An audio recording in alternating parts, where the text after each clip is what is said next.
all these little things that you do, all your habit changes or these exercises, it makes you end up feeling worse off than you originally did because you've put in all this effort and yet fundamentally nothing is changing.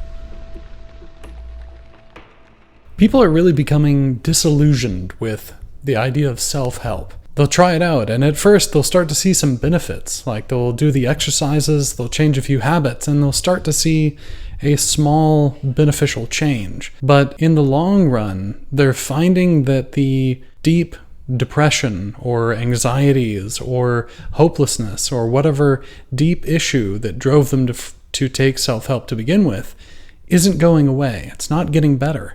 And in the end, they just end up feeling worse off than when they started. It ends up making them feel like there really is no hope after all. Most self-help is failing, but not because self-help is fundamentally flawed, and I'll explain why. The idea of self-help is basically someone else is giving you the tools you need in order to take back some power, some control of your life, and turn your life around. Why this idea makes sense is because ultimately, it's only you who can change your life. Only you can be the one to change your habits and change your outlook and to fundamentally change who you are. No one else can do that for you, which is why self-help makes sense, is that it's someone's giving you the tools you need in order to do that. Most self-help isn't doing this. Most self-help is only giving you surface level changes, exercises to help you feel better or little habit changes to make you feel like your life is changing. But fundamentally, your depression or your anxiety or your sense of hopelessness or your sense that all your efforts don't really amount to much of anything, that's not changing. And because of that, that means all these little things that you do, all your habit changes or these exercises, it makes you end up feeling worse off than you originally did because you've put in all this effort and yet fundamentally nothing is changing. Now, changing your habits is very helpful, but it's not enough. To truly change, to truly alter your emotional state day to day, you have to go much deeper. You have to go to the root of the problem that's causing the anxiety and the depression to begin with. And that's what most self-help doesn't do. And that's why it's failing. The issue is not just learned behaviors or habits. That's part of it, but that's definitely not the root. The root is philosophical. What's causing people to be in despair today and not know how to live their lives is philosophical. It's the philosophic ideas dominant in our culture that are leading people to be in the state that they're in, to need self-help to begin with. You see, certain things are required in us to yield a confident, happy person. And it's exactly all those things that are required to make a happy life that are under attack in our culture. And it's leaving us unable to live a happy life. Things like certainty, self-esteem, pride, responsibility. These things are shown as being naive or arrogant or even destructive.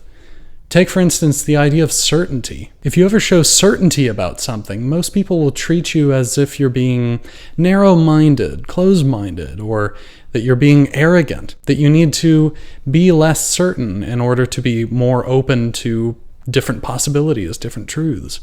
And this leaves you with the feeling that you can't really be certain of anything. And having pride in your work or what you do or who you are is considered arrogant or even destructive in today's world. I mean, something I've heard a lot is, don't think that you're too special or significant because in 1,000 years, who will care what you do? And this just leaves you feeling like, nothing you do in life really matters, which makes you feel like nothing's really an accomplishment. There's nothing really to feel proud of. And when it comes to responsibility, most people hate this idea. Most people hate taking responsibility for what they've done or for their work or for themselves, their own lives. The idea of adulting is seen as this miserable duty you have to fulfill for no real reason. And having a job is just this social convention. It's this annoyance. There's no real reason for it, but it's just a responsibility we have to fulfill. People see it as this horrible, miserable drudgery that you have to go through. Now, I often hear people say humanity is a plague on the planet. And with that idea, I mean, how could you possibly feel excited to go live your life or feel proud of what you do? And with all these ideas and all these attitudes around you all the time, it's just not enough to give you a few exercises or a few habit changes. It's not enough. Because what you're missing is a kind of fundamental confidence in who you are as a person. Not just the confidence to go ask a girl out or something like that, though that's part of it. It's about a fundamental confidence in your existence, in being confident to go out there and live a good life. So what needs to be addressed are these fundamental ideas attacking what's required to build that confidence in you. Those kinds of fundamental ideas that can make or break who you are as a person. This is a huge part of what we do here at Helios. Me and Jonathan, my partner, have studied philosophy and psychology for over 15 years because we struggled with these problems for basically all of our lives. Self-help has lost a lot of credibility, and I think for very understandable reasons, because it's all surface-level changes. It doesn't get to the root problem. And this is exactly what me and Jonathan have tried to do for ourselves.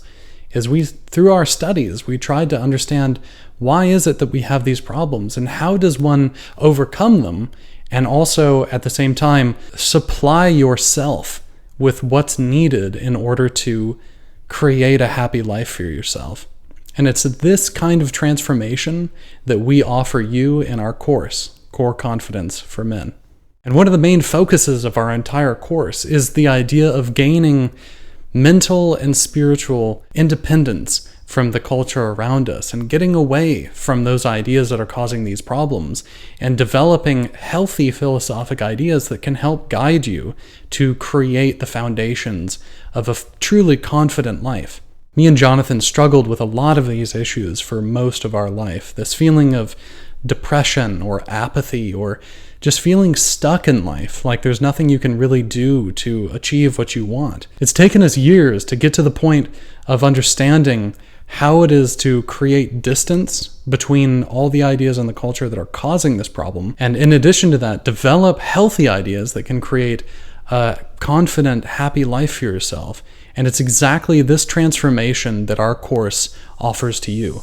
In our course, we offer you exercises and habit-building techniques, but it's all given through the framework of helping you get away from the issues that are causing your core problems to begin with. And in fact, a whole third of the course is dedicated to philosophy, to help you understand the evil ideas in our culture and to understand healthy, good ideas that will help you nurture and create a sense of certainty, of confidence, and of passion for your life. One thing we can take away from the state of self-help today is that it's not enough just to give you a few exercises or habit-building techniques, because it doesn't solve the root problem. It doesn't solve the root problem, and that root problem is that the ideas in our culture are draining your life away. And most self-help doesn't create a real transformation. It's very surface level, and you might change a few habits here and you might have a few exercises under your belt, but it doesn't really change your fundamental disposition. And that's exactly what our course is made to do. It's made to transform the way you think and feel about life, about the world, about yourself, about what's possible. It's made to alter the way you think and therefore live. It's correcting the root problem, not just the symptoms. Check out our website in the description below. We talk a lot about things you can expect to learn, the transformation you can expect to have on our website. Thank you so much for watching. Like the video if you liked it, and I hope to see you next time. Thank you.